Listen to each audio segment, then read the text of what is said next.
मैं आपका host Mukesh Sinha. Friends से आज बात करने वाला हूँ स्ट्रैटेजी प्लानिंग पे।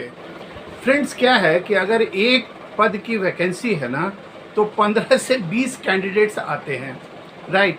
तो जाहिर है यहाँ सिलेक्शन नहीं एलिमिनेशन अप्रोच रहता है किसी भी मैनेजमेंट का, सेलेक्टिंग कमेटी का। तो मेरा ये मानना है कि आपके अंदर भी कुछ स्ट्रैटेजी होनी चाहिए। अब क्या है, प्रॉब्लम्स कई तरह के हैं। एक तो वैकेंसी से ज़्यादा कैंडिडेट्स का होना, ऊपर से कभी कभी आपका फोकस का नहीं होना, क्या करना है इस पे फोकस देना होता है, वो फोकस का नहीं होना। और कभी कभी लैक ऑफ स्किल सेक्टर में मैं हूँ इसलिए स्किल पे अक्सर बातें करता हूँ। जो स्किल्ड है वो कभी अनएम्प्लॉयड नहीं रहेगा, वो हमेशा उसको कहीं ना कहीं काम मिलेगा ही मिलेगा। और फोकस ऑन जॉब सर्चिंग, किस तरह का जॉब आप चाहिए, जो आपका स्किल है उसके अनुसार कहाँ वैकेंसी है, इस पर भी तो ध्यान देना होगा। और ये lack of maintaining the positivity, आप जब तक पॉजिटिविटी नहीं रहेंगे आपके माइंडसेट में तब तक आपको सक्सेसेस मिलने से आप दूर रहेंगे। और लास्ट में आपको कुछ मेंटल हेल्थ भी चाहिए ना, लैक ऑफ मेंटल हेल्थ या लैक ऑफ कंसंट्रेशन या लैक ऑफ मोरल वैल्यूज़, कई तरह की चीज़ें हैं जो आपको अपने नौकरी से दूर रखती हैं।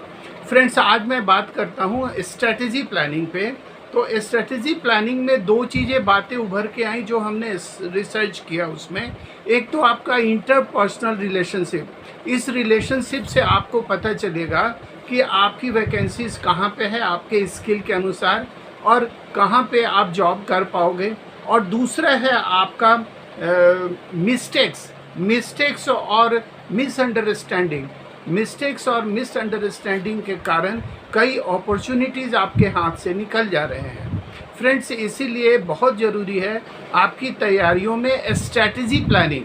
अब स्ट्रैटेजी क्या होता है? Strategy is nothing but is a planned approach. ये प्लान्ड अप्रोच है और ये टेक्निक है जो आपको इन्फ्लुएंस करता है आपके मोटिवेशन में और डिसीज़न मेकिंग कैपेसिटी में। तो डिसीज़न अगर आप सही समय पे लेंगे तो आप स्ट्रांगली अपने काम पे लगेंगे और आप सक्सेसफुल रहेंगे।